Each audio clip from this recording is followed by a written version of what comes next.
1, 2, 3, 4. There it is. There it is. Yeah. Oh my God. You guys, this year already. Oh my gosh. Okay, so it's Friday night.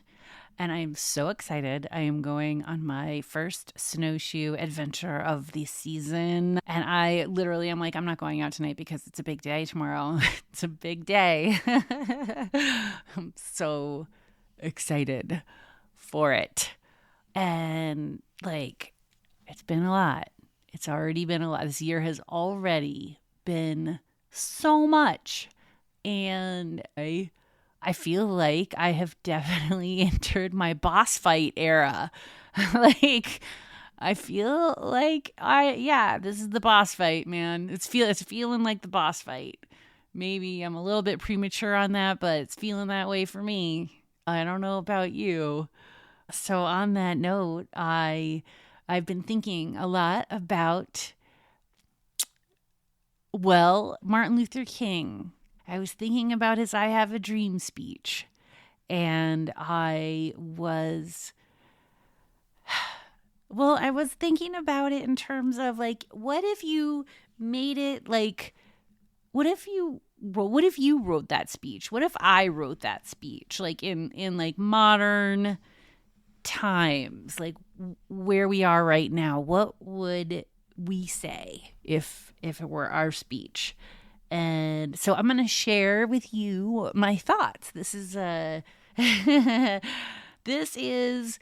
Amy Has a Dream, and I'm not pretending to have absorbed his speech. This is no way a scholarly take on or a comparison to an incredible orator and a brilliant mind. This is me just thinking about the world and having my own set of dreams about what I wish this current world kind of was looking like. So, and you know what? The thing that's really interesting about it is it's based on my lived experience, right? And I am feeling like as I am thinking about what my lived experience is and things that are important to me, I'm recognizing the fact that that's going to be different for everyone. Literally, no two people have the same lived experience. And so the things that you would have a dream about are going to be different than mine. Some of them will probably be the same, I hope, but a lot of them will be different. And like what you're choosing to have a dream about is a reflection of what your lived experience is. So if you listen to this and you are thinking about what your dreams would be, how yours would be different, I would love for you to record a voice memo and send it to me at amy@magicalsoup.com because frankly, I'm looking for a little reciprocation.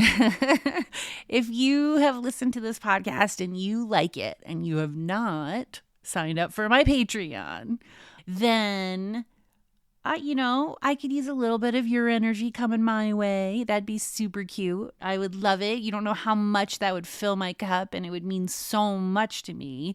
And so if you want to record on your phone, just a voice memo, and let me know what your dreams are, that would be amazing. Even if they're like super different than mine, that's all the more interesting. So, all that being said, here we go. These are my dreams. I dream of a world where mothers get to have as much time as they want with their new babies. And we have professional baby holders, older women maybe, who are sitting in rocking chairs, or men, but like sitting in rocking chairs and holding those babies as much as those babies want to be held. And women are free to be the mother that they are here to be. And we have a village to raise our children. And like, we don't even have to think about whether we're getting poisoned by our food or whether pesticides are entering our body when we eat frickin' cucumber. That's not a thing anymore. I dream of a world where the food we eat is so flipping delicious. And that means that it's fresh food and that it's farm animals that are living in their version of paradise. So I dream of a ton of local regenerative farms popping up everywhere, built on the latest technology. So they're super smart and they're created with nutrition and conservation and climate change and sustainability in mind. I dream of walking on a beach and not seeing plastic wash up on the shore. I dream of going to a grocery store and seeing rows and rows of compostable mushroom packaging, all the same shape and size, and ingredient labels that make it super easy to know if you're eating real food or if you're simply having a food experience. I dream of a world where alcohol and junk food are the most expensive things to buy and organic produce is the cheapest. I dream of a world without genocide because fucking duh. Seriously, fucking duh. A world without genocide. Like we're not doing that anymore. We're not using all of our energy and our resources to kill people and then to hoard more resources and then to enslave people and then to pollute the planet and other super obvious gross things that I am forgetting, like human trafficking and pedophilia. We're not doing that shit anymore. We're also not making money off of jailing people and people suffering from medical bills. No one wants that. That's a stupid world. It's a dumb game. And like on that note, judging people based on their looks or their skin color or how feminine or masculine they are or who they love, that is not how you judge people. People show you who they are with their actions, not what they wear, what they look like, how they talk. Okay, what else? I dream of a world where men look at each other and say, you know what? Let's let them lead us into what's next. We're going to support those ladies in the world out doing their thing. We're going to be engaged. We're going to cheer them on. And we're going to just be fucking rocks for them. We're going to hold them. And we're going to tell them it's going to be okay. And we're going to say, baby, I got you. You got this. Let me make you feel good. And then you know what? We're going to save that dominating boss man energy that we're using to kill each other. And we're going to instead turn that into sexy domination time in the bedroom. Like, save that testosterone for that kind of stuff. It's so much more fun. It's no fucking brainer. God. I dream of a world where everyone just agrees that we need more love.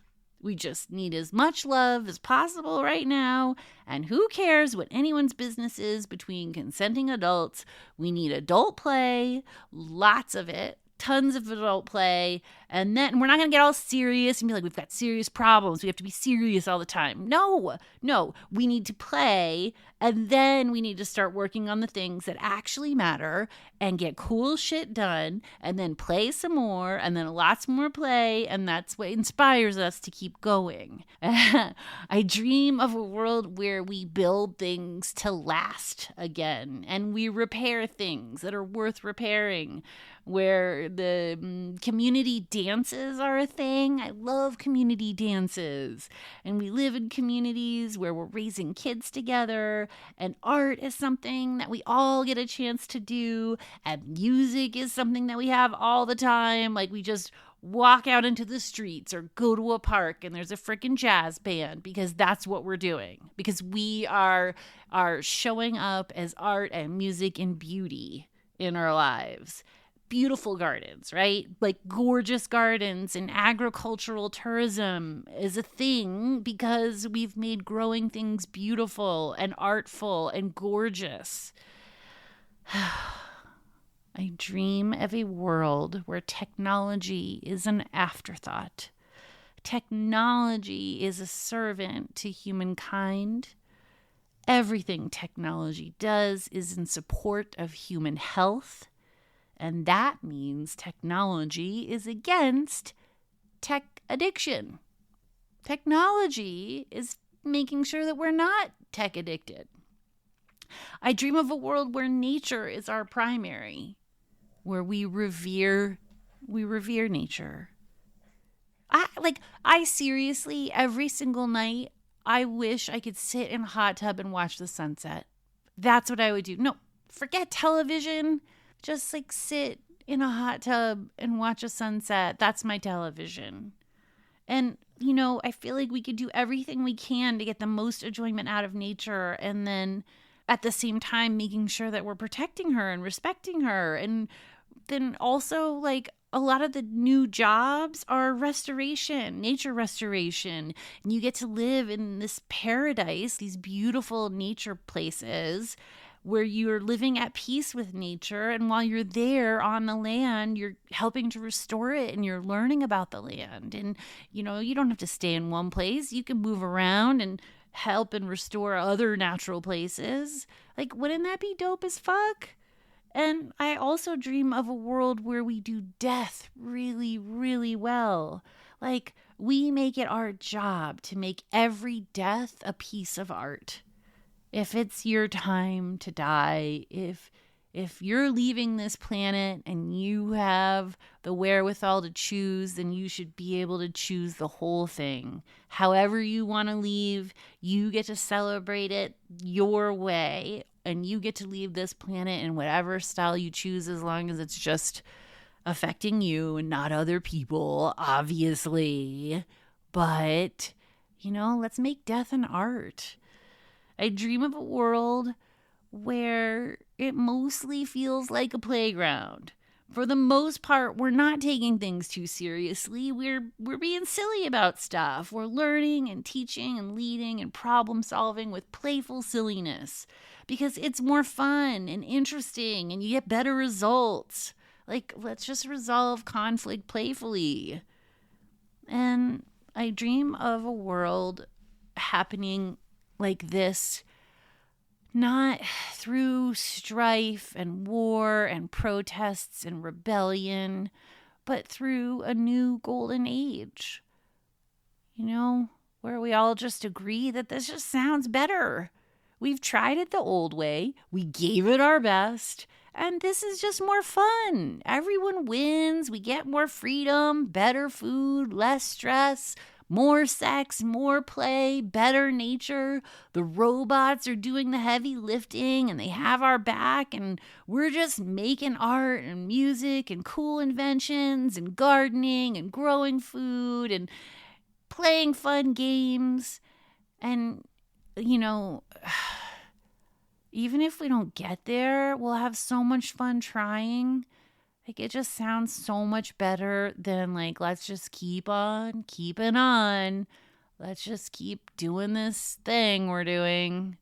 It's super boring. It's stressful. It's not looking like it's going to end well for anyone. And it's just dumb. So let's not do that. As Dr. Martin Luther King said, we must learn to live together as brothers or perish as fools. And to me, what he's saying is, if we don't get on board the let's make it awesome for everyone train, we're all going to end up dying, perishing with regret, because we'll know. And that's an awful one. That's a really bad way to die. There is no art to that. Dying with regret. Realizing in those last seconds that you could have made that thing.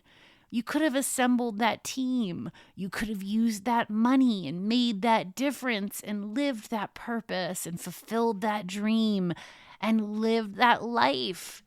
And instead, you went the fear route. And you're hiding out in your bunker. No, thank you. That sounds I don't care. I don't care how good that powdered beef stroganoff is. No, that's just not, that sounds terrible. You've got a quest. I've got a quest. And I'm going to hold this quest, these dreams, as worthwhile and noble. And It's going to be filled with antics and it's going to be fun. And I will see the change and the adversity as merely an on-ramp to a better timeline.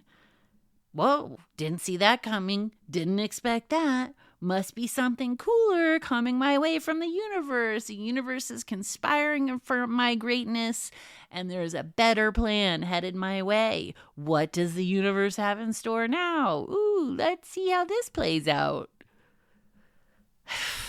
I mean, at least that's where I've landed on how to navigate this bonkers reality. You know, Mother Teresa said, together we can do great things. And Margaret Wheatley said, there is no power greater than a community discovering what it cares about. And if you, like me, didn't know who Margaret Wheatley is, well, you may want to check her out. She's actually still alive and a very interesting cat from what I can tell.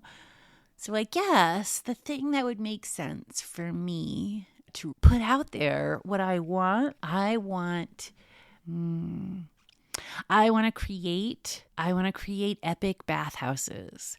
I want to create these amazing communal baths where women get to connect with each other, and I've already seen how powerful it is. I have this idea of what would be really amazing and healing and supportive and wonderful, and yeah, right? Like Sunset Hot Tub Girl hosting naked book clubs. I feel like that's a brand. Can I be that brand? I'm going to be Sunset Hot Tub Girl hosting naked book clubs.